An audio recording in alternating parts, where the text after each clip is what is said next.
പരിശുദ്ധ പരമ ദിവ്യകാരുണ്യനാഥനോടൊത്ത് നാഥൻ്റെ മുൻപിൽ ഭക്തിയോടെ വിശ്വാസത്തോടെ സ്നേഹത്തോടെ നമ്മളിപ്പോൾ ആരംഭിച്ചിരിക്കുന്ന ഈ എപ്പിസോഡ് 12 നമുക്ക് പ്രവേശിക്കാം.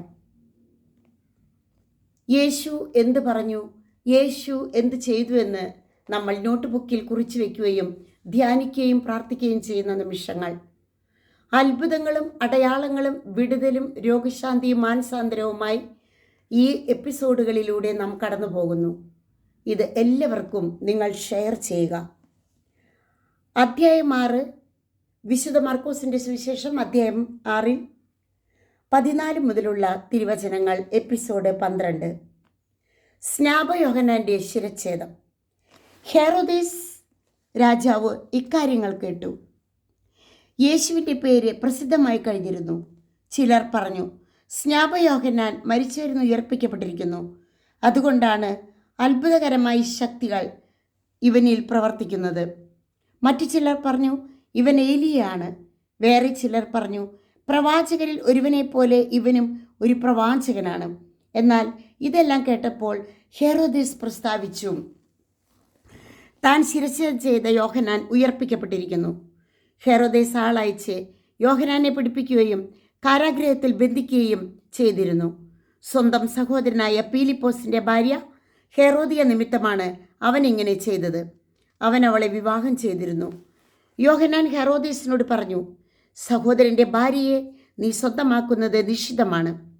തന്മൂലം ഹെറോദിയയ്ക്ക് യോഹന്നാനോട് നീരസം തോന്നി. അവനെ വധിക്കാൻ അവൾ ആഗ്രഹിച്ചു. എന്നാൽ അവൾക്ക് സാധിച്ചില്ല. എന്തെന്നാൽ യോഹന്നാൻ നീതിമാനും വിശുദ്ധനുമാണെന്ന് അറിഞ്ഞിരുന്നതുകൊണ്ട് ഹെറോദേസ് അവരെ ഭയപ്പെട്ടു, സംരക്ഷണം നൽകിപ്പോന്നു. അവൻ്റെ വാക്കുകൾ അവനെ അസ്വസ്ഥനാക്കിയിരുന്നെങ്കിലും അവൻ പറയുന്നതെല്ലാം സന്തോഷത്തോടെ കേൾക്കുമായിരുന്നു. ഹെറോദേസ് തൻ്റെ ജന്മദിനത്തിൽ രാജസേവകന്മാർക്കും സഹസ്രാധിപന്മാർക്കും ഗലീലിയയിലെ പ്രമാണികൾക്കും വിരുന്ന് നൽകിയപ്പോൾ ഹെറോദിയയ്ക്ക് അനുകൂലമായൊരവസരം വന്നു ചേർന്നു. അവളുടെ മകൾ വന്ന് നൃത്തം ചെയ്ത് ഹെറോദേസിനെ അതിഥികളെ പ്രീതിപ്പെടുത്തി. രാജാവ് പെൺകുട്ടിയോട് പറഞ്ഞു, നീ ആഗ്രഹിക്കുന്ന എന്ത് ചോദിച്ചു കൊള്ളുക, അത് ഞാൻ നിനക്ക് തരും. അവൻ അവളോട് ശപഥം ചെയ്ത് പറഞ്ഞു, നീ എന്ത് തന്നെ ചോദിച്ചാലും എൻ്റെ രാജ്യത്തിൻ്റെ പകുതി പോലും ഞാൻ നിനക്ക് തരും. അവൾ പോയി അമ്മയോട് പറഞ്ഞു, ഞാൻ എന്താണ് ആവശ്യപ്പെടേണ്ടത്? അമ്മ പറഞ്ഞു, സ്നാപയോഹന്നാൻ്റെ ശിരസ്. അവൾ ഉടനെ അകത്ത് ചെന്ന് രാജാവിനോട് ആവശ്യപ്പെട്ടു, ഇപ്പോൾ തന്നെ സ്നാപയോഹന്നാൻ്റെ ശിരസ് ഒരു തളികയിൽ വെച്ച് എനിക്ക് തരണമെന്ന് ഞാൻ ആഗ്രഹിക്കുന്നു. രാജാവ് അതീവ ദുഃഖിതനായി. എങ്കിലും ശപഥത്തെ പ്രതിയും അതിഥികളെ മാനിച്ചും അവളുടെ ആഗ്രഹം നിരസിക്കാൻ അവന് തോന്നിയില്ല.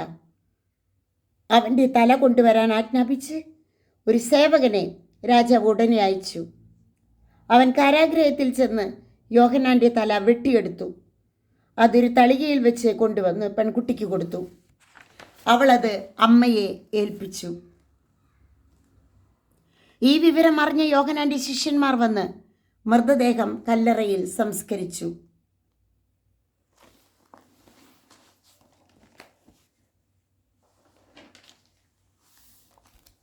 പ്രിയപ്പെട്ടവരെ,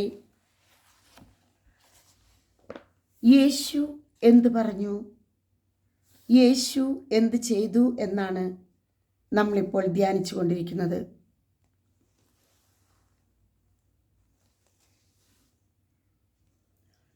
നിങ്ങളൊരു വിജന സ്ഥലത്തേക്ക് വരുവിൻ, അല്പം വിശ്രമിക്കാം. അവർ വഞ്ചിയിൽ കയറി ഒരു വിജന സ്ഥലത്തേക്ക് പോയി. അപ്പം വർദ്ധിപ്പിക്കുന്നു. സ്നാപയോഹന്നാൻ്റെ ശിരച്ഛേദമാണ് ഇതിനു മുൻപ് നമ്മൾ വായിച്ചു കേട്ടത്. അതിലെ യേശു എന്ത് പറഞ്ഞു, യേശു എന്ത് ചെയ്തു എന്ന് ഇല്ലാത്തതിനാൽ നമ്മൾ അടുത്ത ഭാഗം കൂടി വായിക്കുകയാണ്. 6:30. അപ്പസ്തോലന്മാർ യേശുവിൻ്റെ അടുത്ത് ഒരുമിച്ച് കൂടി തങ്ങൾ ചെയ്തതും പഠിപ്പിച്ചതും അറിയിച്ചു. അനേകം ആളുകൾ അവിടെ വരികയും പോവുകയും ചെയ്തിരുന്നു. ഭക്ഷണം കഴിക്കാൻ പോലും അവർക്ക് ഒഴിവ് കിട്ടിയിരുന്നില്ല. അതിനാൽ അവൻ പറഞ്ഞു, നിങ്ങളൊരു വിജന സ്ഥലത്തേക്ക് വരുവിൻ, അല്പം വിശ്രമിക്കാം. അവർ വഞ്ചിയിൽ കയറി ഒരു വിജന സ്ഥലത്തേക്ക് പോയി. പലരും അവരെ കാണുകയും തിരിച്ചറിയുകയും ചെയ്തു. എല്ലാ പട്ടണങ്ങളിൽ നിന്ന് ജനങ്ങൾ അവൻ്റെ അടുത്ത് ഓടിക്കൂടി. അവർക്ക് മുൻപേ അവിടെ എത്തി അവൻ കരയ്ക്കിറങ്ങിയപ്പോൾ വലിയൊരു ജനക്കൂട്ടത്തെ കണ്ടു. അവരോട് അവന് അനുകമ്പ തോന്നി. കാരണം അവർ ഇടയിലില്ലാത്ത ആട്ടിൻപറ്റം പോലെയായിരുന്നു. അവൻ അവരെ പല കാര്യങ്ങൾ പഠിപ്പിക്കാൻ തുടങ്ങി. നേരം വൈകിയപ്പോൾ ശിഷ്യന്മാർ അവൻ്റെ അടുത്ത് വന്ന് പറഞ്ഞു, ഇതൊരു വിജന പ്രദേശമാണല്ലോ, സമയവും വൈകിയിരിക്കുന്നു. ചുറ്റുമുള്ള നാട്ടിൻപുറങ്ങളിലും ഗ്രാമങ്ങളിലും ചെന്ന് എന്തെങ്കിലും വാങ്ങി ഭക്ഷിക്കാൻ അവരെ പറഞ്ഞയക്കുക. അവൻ പ്രതിവചിച്ചു, നിങ്ങൾ തന്നെ അവർക്ക് ഭക്ഷിക്കാൻ കൊടുക്കുവിൻ. അവർ പറഞ്ഞു, ഞങ്ങൾ ചെന്ന് 200 ദനാറയ്ക്ക് അപ്പം വാങ്ങിക്കൊണ്ടുവന്ന് ഇവർക്ക് ഭക്ഷിക്കാൻ കൊടുക്കട്ടെയോ? അവൻ ചോദിച്ചു, നിങ്ങളുടെ കൈവശം എത്ര അപ്പമുണ്ട്? ചെന്ന് നോക്കുവിൻ. അവർ ചെന്ന് നോക്കിയിട്ട് പറഞ്ഞു, 5 അപ്പവും 2 മീനും. പുൽത്തകിടിയിൽ കൂട്ടം കൂട്ടമായി ഇരിക്കാൻ അവൻ ജനങ്ങൾക്ക് നിർദ്ദേശം നൽകി. 100 50 വീതമുള്ള കൂട്ടങ്ങളായി അവർ ഇരുന്നു. അവൻ 5 അപ്പവും 2 മീനും എടുത്ത് സ്വർഗത്തിലേക്ക് നോക്കി, കൃതജ്ഞതാ സ്തോത്രം ചെയ്ത് അപ്പം മുറിച്ചതിന് ശേഷം ജനങ്ങൾക്ക് വിളമ്പാൻ ശിഷ്യന്മാരെ ഏൽപ്പിച്ചു. 2 മീനും അവൻ എല്ലാവർക്കുമായി വിഭജിച്ചു. അവരെല്ലാവരും ഭക്ഷിച്ച് തൃപ്തരായി. ബാക്കി വന്ന അപ്പക്കഷ്ണങ്ങളും മീനും 12 കുട്ട നിറയെ അവർ ശേഖരിച്ചു. അപ്പം ഭക്ഷിച്ചവർ 5000 പുരുഷന്മാരായിരുന്നു. നമ്മുടെ കർത്താവായ മിശിഹായ്ക്ക് സ്തുതി. 4:14 യേശു എന്ത് ചെയ്തു? അവൻ അവരോട് അനുകമ്പ തോന്നി. കാരണം അവർ ഇടയിനില്ലാത്ത ആടുകളെ പോലെ ആയിരുന്നു. അവൻ അവരെ പല കാര്യങ്ങളും പഠിപ്പിക്കാൻ തുടങ്ങി. യേശു എന്ത് പറഞ്ഞു? നിങ്ങൾ തന്നെ അവർക്ക് ഭക്ഷിക്കാൻ കൊടുക്കുവിൻ. നിങ്ങളുടെ കൈവശം എത്ര അപ്പമുണ്ട്? യേശു എന്ത് ചെയ്തു? 5 അപ്പവും 2 മീനും എടുത്ത് സ്വർഗത്തിലേക്ക് നോക്കി വാഴ്ത്തി അപ്പം മുറിച്ച് അവർക്ക് നൽകി. അവർക്ക് വിളമ്പാൻ ശിഷ്യന്മാരെ ഏൽപ്പിച്ചു. യേശു എന്ത് ചെയ്തു? ആളുകളോട് യാത്ര പറഞ്ഞ ശേഷം അവൻ പ്രാർത്ഥിക്കാൻ മലയിലേക്ക് പോയി.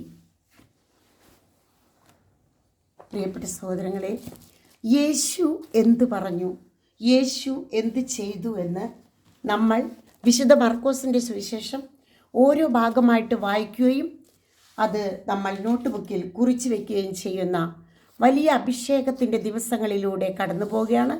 ഈ എപ്പിസോഡ് 12 നിങ്ങൾ നിങ്ങളുടെ എല്ലാ ബന്ധുജനങ്ങളിലേക്കും കുടുംബാംഗങ്ങൾക്കും ഷെയർ ചെയ്യുക.